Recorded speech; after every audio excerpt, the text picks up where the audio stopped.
Exposure therapy. Does it actually work? This is why maybe for some people it doesn't work, or is very hard and challenging for some people. So let's take a look at the image behind me here. Let me, boom, vanish. We have exposure therapy and we have different ways of dealing with that there. Boom, I'm back. There we go. Correct. Now, exposure therapy is basically about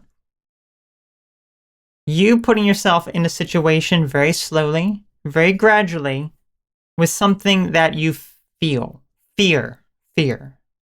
Something that you're afraid of, because it helps you overcome some of those challenges that you are fearful and afraid of. So, for example, if you have anxiety in public places, then slowly getting yourself into those public places and realizing nothing bad is happening.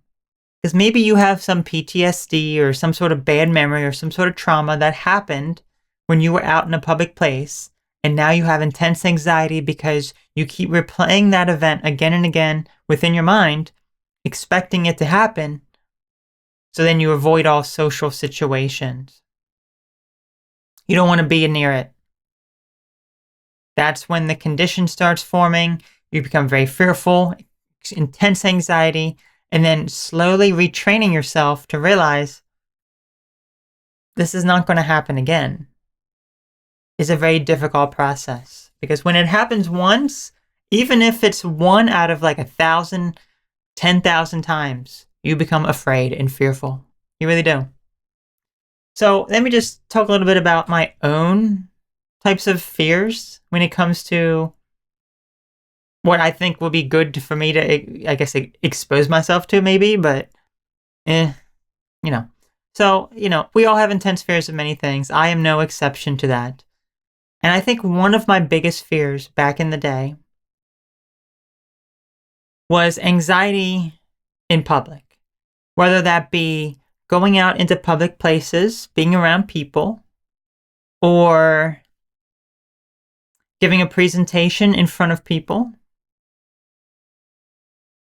These things were very, very challenging for me, to the point where I would avoid most social situations. And over time, I noticed things certainly got a lot better, to the point where I was very comfortable. I was very, very comfortable. And one of the main things that really helped me early on when it comes to public speaking, for example, is self-hypnosis, actually. I did self-hypnosis techniques when I was a teenager, listening to audio recordings, that really helped make me confident when giving a speech in front of public. Because when I was in school, it was very hard for me when I had to give some sort of presentation in front of the class. I was terrified. It was just, I would get up in front of the class and I would never say the things that I wanted to say. And I was so nervous, you could tell it was awful. Absolutely horrible. So there was a presentation coming up. So I decided, let me do this self-hypnosis audio recording. I don't know how old I was, maybe 16? Let's just say 16. So, did the audio recording a few times, and I noticed when it was time for my presentation, I was still nervous, but a lot less nervous. And the presentation I did, I even asked the teacher for special permission to have extended time. So I'm like, wow, this actually really works. And now look at me. I'm able to give presentations in front of crowds. I'm able to be here in front of, no one talking, and put it online for whomever to see it around the world. So this is like major steps for me over time that happened that made me like, wow, absolutely amazing. Just the progress that I have made. Now I think about also, let's talk about like a little bit of like another fear, like a physical fear of something, and that would be bees.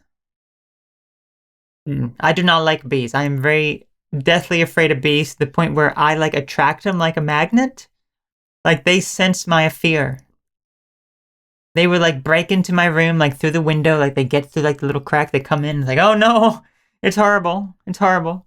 I'm out walking, I hear it. It's like, ah, I just like run and it chases me. It chases, well, I guess it just flies at me. It doesn't really chase, right? Just flies to try to get me. I've been stung on the head before. It's just, it's awful. It's absolutely awful. I cannot stand bees. Bees are the absolute worst. So exposing myself to that? Oh no, I don't think I can. That's, oh man. But this is, maybe it would be good to have a very gradual exposure to bees in order to overcome that fear. And look, it's like yellow, like bee yellow. Okay, let's just move on from bees because I'm just getting scared just thinking about it. I really am. Anyway, let's get back to like some of the anxiety that I had because I've been able to push through my struggles in many, many, many ways. Okay, I've been very fearful of so many things, but I've always managed to push through no matter how long it takes. And when it comes to like exposure therapy, sure, it takes a long time for me to get accustomed to it and for me to expose myself to it. It could take years to really get to a point where I am comfortable with. But the thing is, I eventually get to a point where I am much more confident, much happier, and able to be in public situations. I also have a lot of anxiety. It's like within my mind, like when it comes to these public situations, they're in my mind prior to the event, prior to the occasion. But when it actually comes time for it to happen, the anxiety diminishes. It's like I realize, wait a second, this anxiety that I have about being in front of a crowd, being in front of people, is only in my mind. When I'm actually there in the situation, it's not bad. It's really not. Here's some examples here as well. So,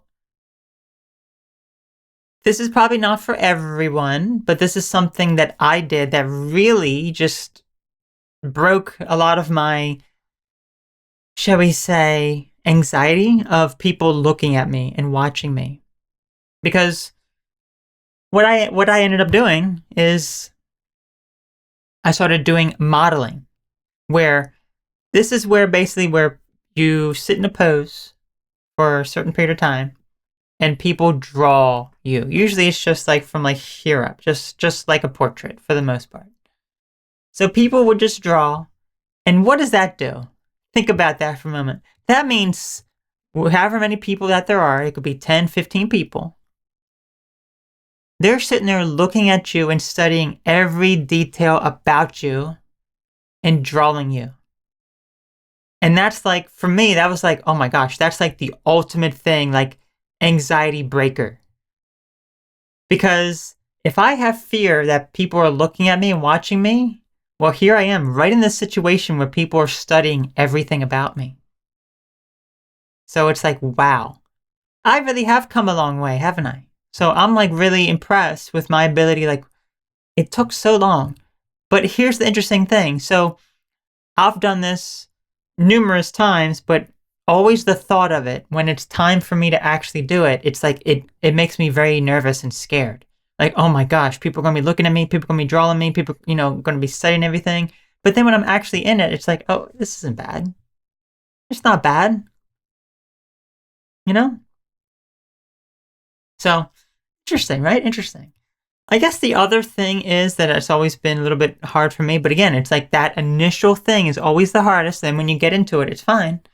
Is usually when it comes to like posting like personal things, like more like social media, I guess, posting personal things online. Because I used to post, I'm posting a personal video here. This is personal stuff, but we're talking about like on like other social media, like maybe like pictures or things along those lines or personal things about me. For the most part, I don't post that stuff on my social media. I really don't. This is like other stuff that's like my own personal social media accounts for like friends and such.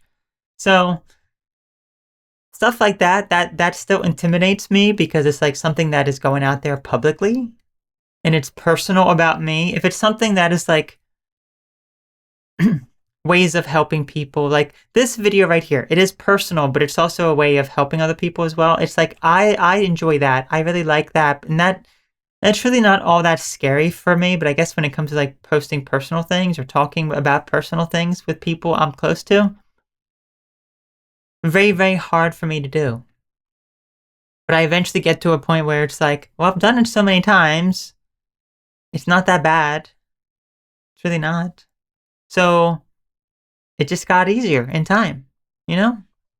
That's what I've been able to do. I'm really impressed with my ability, and I think you can as well. So take my learning lessons that I have acquired over the years and apply them to your own life and expose yourself, despite how difficult it is. Even if it takes years for you to get to your goal, you can do that.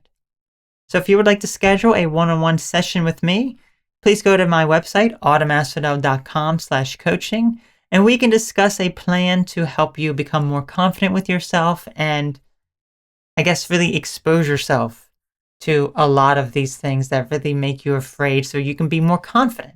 So thank you very much for watching, and I'll see you again in the next video. Bye.